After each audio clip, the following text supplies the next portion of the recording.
Imos falar tamén desa celebración que vai ter lugar este sábado, que é o Día Grande de Santo Andrés de Teixido, e que non vai ali e volve pois cun dos amuletos máis coñecidos da zona, o San Andresiño, verdade? Sí. De seguido estaremos aí no santuario, pero antes Diego estivo fai un anaquiño compañeiro coñecendo todos os segredos deste amuleto tan bonito. Diego, contanos. Pois efectivamente, Bernardo, compañeiros, estamos nesta tenda fina, unha das máis típicas de Santo Andrés de Teixido, para facer estes San Andresiños. Estamos precisamente con Jorge, que é un artesán especializado nesta arte, non? Que tal? Moi bons días. Moi bons días a todos, hombre. Pois sí, a verdad, bueno, especializado. Estamos no intento de que non se perdan as tradicións, as costumbres, e, bueno, agora mesmo en San Andrés quedamos 4, pois un pouquiño con esa labor, eu son un deles, e, bueno, niso andamos. O primeiro que te quería preguntar, Jorge, hai varias figuras dos varios tipos de San Andresiños. Cantos hai e que significa cada un? Que significado ten? Actualmente son 8 peciñas as que se fan. Dixo actualmente nos últimos 100 anos, quizá antes había algunha máis, foronse perdendo, todo o que sea heredado por tradición oral, vanse perdendo peciñas, vanse perdendo, pero bueno, está na nosa mão recuperalas. Pero o que decimos, actualmente son 8, flor, barca, santo, sardiña, mau, escaleira, corona e paloma, cada unha co seu significado. Mira, vémolos aquí, se queres. O amuleto do amor, que é a flor. O amuleto dos viaxes, que é a barquiña de San Andrés. A figura do santo ou do home, que é a da salud e a amistad. O peixe, que é o símbolo propio de Teixido, que nunca falta o alimento. A escaleira é o amuleto do traballo, a mau é o dos estudios, a corona da protección e a palomiña da paz. E así van as 8 suertes xuntiñas e non falta de nada. E podemos aprender tamén un pouco como é o proceso para facer estes San Andresiños, pareceche? Anímaste. Anímome. É sencillo. É masa de pan, co cual, como unha especie de plastilina, vaiche ser cómodo de facer. Verás como ao final é moi sencilliño. Moldeamos unha peza, todas elas despois terían que ir cocidas, unha vez cocidas pintadas con anilinas, pero bueno, empezamos agora co proceso de amasado e feitura, xa verás. Pois veña, imos para dentro, imos coller sitio, compañeiros, no que botamos unha man e no que empezamos a facer os San Andresiños. Eu quería preguntarche tamén, Jorge, de onde ven esta tradición? Nin se sabe, é tan antigua que nin se sabe. Hai referencias a eles en escritos da época sobre 1800 ou por aí xa se nombran as figuriñas de pan de San Andrés de Teixido. Pero volvemos ao mismo, é unha aproximación, sabemos que mínimo esa edad téñeno, pero bueno, para atrás perdemos un pouquiño a pista. É unha tradición de prácticamente toda a vida, que comentabas antes que, claro, ti estás esforzando por que non se perda, non? Claro, a ver, todas as artesanías son curiosas, son importantes, sobre todo, bueno, pues un sitio como Galicia, non, que ten tantas cousiñas bonitas e artesás. E isto ao ser tan específico dunha aldeña tan pequena, tuvo os seus altos e os seus baixos. Bueno, ahora mesmo podemos decir que estamos nun alto, son bonitas, a todo mundo lles gustan, atraen a suerte, a quen non lle gusta que lle atraen a suerte. Entonces, bueno, é duro porque hai que facelo todos os días, é unha cousa, bueno, pues como todo na vida. Pero, bueno, se tes interese e ganas, sale, xa verás ahora que fácil. E unha pregunta tamén moi curiosa, que claro, estas figuriñas están feitas de pan, por curiosidade. Poderíanse comer, por exemplo? O problema é a pintura. O resto é fariña e auga. Toda a masa que ves, facémola con fariña e auga, son dous materiales que se poderían comer, van cocidas ao forno, ou a forma de cocelas é un secado lento, de forma que se endurezcan e que perduren o máis posible no tempo. Si se come, tendo boa dentadura, non che van facer mal. O que sí, que as pinturas non son comestibles. Si cambiando esa parte, home, algo de fame quitarán, pero hai cousas mellores para comer. E despois, claro, ser un produto orgánico, estropéanse co tempo, hai posibilidade diso? Sufren moito coa auga, coa humedad, coa condensación, ou se caen ao chan. Polo resto, bueno, podo decir que conservo algún atadiño feito por min mismo de cando tiña 6 anos.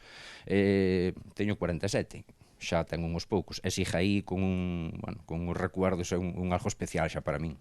E que figuriña imos facer aquí agora? A ver, contame un pouco. Estaba cortando, vamos a intentar facer esta floreciña, que é a flor de erva de namorar. Sabedes a lenda, a tradición da erva de namorar, que había que meter unhas ramiñas no bolsillo da persona amada sin que se entere cando lla poñas. Entonces, trátase simplemente de facer un churriño, facerlle os pétalos un pouquiño adecuados en tamaño, e ora hai que enrollala. Ponte ti. Pois vouche pedir que me aguantes o micro, podría ser? Claro. Pois veña, imos probar. Para que se unan todas as partes hai que botar un pouquiño de auga. Bótalle si queres un pouquiño de auga na parte que enrolles. Eso é. Vale, eu a verdade é que non son moi demasiado mañoso con este tipo de cousas, pero mira, Non se che dá mal de todo. non, Vai che quedar como un pirulo, xa Bueno. vou vendo, pero para ser a primeira. para ser primeiro non hai problema, non? Bonita. Home, a ver, similitudes hai, non, dentro do que É un amor máis dentro do que apretado. cabe. Esos son, así na miña vida son así tamén. Está moi ben, está moi ben. Pois moitísimas grazas por atendernos, Jorge. Nada, home, gracias a vosotros polo interese e un saludo para todos. Eu quedo por aquí con Jorge compañeros botando unha man de cara á romaría do vindeiro sábado. Hoxe estamos aprendendo todo tipo de técnicas aquí no termómetro. A verdade é que son moi chulos estos amuletos, Son moi ¿no? chulos, son moi chulos. Ahora estaba contándome aquí este señor que da zona que eles de pequenos xa o facían. Xa na escola, Pero unha das- aprendíades, sí, que chulo. Sí, porque ao final pois é un traballo moi similar ao que podes facer coa plastilina ou, bueno, modelaxe en xeral. Entón, xa nos dicían, mirade, como en Santo Andrés de Teixido fanse así os amuletos e tal, e tiñamos algún exercicio. Eu lembro de ter na casa pezas de autoría propia, que non sei se moita sorte me deron. Tens que traelas un día para ensinar non te poesía, queixes. verdad? Non queixo. Non te queixes, non te queixes. Eu, por se acaso... Moi chulo, cada un ten un significado, non, que decía para a saúde, para o amor, para as viaxes e demais, e que son moi frágiles, é certo, se caen ao chan, rompen, a humidade ás veces pudre un pouco que o material, claro, que miga. Que migan, cocido. Al fin e ao cabo, sí.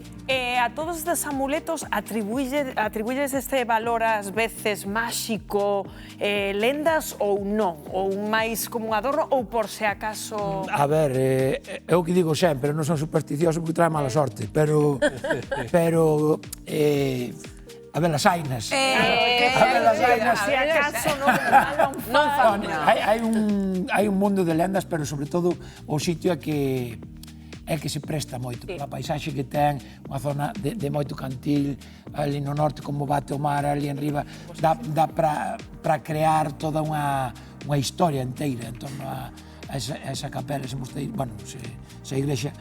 E hai unha cousa da que non se fala moito, que é moi típica de Santo André tamén, que é un tipo de tortilla que é nada máis que a vin ali, que é mega grosa. Así, sí, pero pode ter esta altura. Un tamaño normal en canto a diámetro, pero a altura é como 4 veces unha normal. E nada máis que aprovei ali. Xa temos que ir. Outro Claro, motivo máis.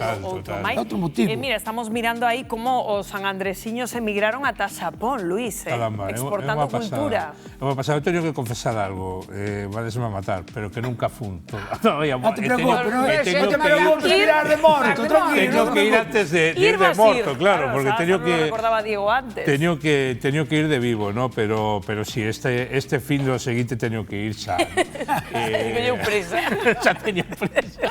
Non, creando Pero boas maravilloso, necesidades sí. aquí no termómetro, eso está moi ben, eso está moi ben. Apuntaba antes, Pepo, que un dos atractivos que ten visitar este lugar son todos eses mitos e lendas que hai ao redor deste santuario, Bernardo. Tamén chamado como Cabo do Mundo, é un lugar visitado cada ano por máis de 70.000 persoas. Para quen non saiba, ali venérase pois un pequeno fragmento de oso de Santo André, que está un oso dunha falanxe dunha man do santo guardado nun relicario italiano. E ali no lugar tamén houbo no seu día un mosteiro medieval. Di o refrán que a Santo André de Teixido vai de morto quen non vai de vivo. A que se pode deber? Hai quen se basea na idea de que Teixido é unha porta entre dous mundos, hai quen di pois que Cristo lle dixo a Santo André: o teu santuario van ir todos, vivos ou mortos. Nos mellor imos de vivos. Luis Alamancos vaite dando presa, que despois todos son presas e quen sabe se imos ou non. O que sí que temos que facer é gozar dunha contorna espectacular e tamén das súas postas de sol. Póñanse románticos se teñen ocasión e vayan gozar dunha posta de sol ali a Santo André de Teixido e quen sabe se poden apañar pois un chisco de erva de namorar. Coñécena? Esta que vemos aquí.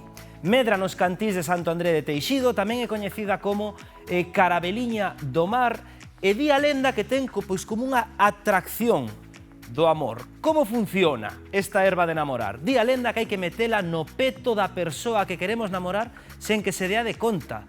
Logo a erva fará o seu feitizo. Ollo, pensadeo ben que non hai volta atrás. De acordo, non vale dicir é que eu quería meterlo no peto daquela persoa, pero esta namorouse de min e non quería. Non.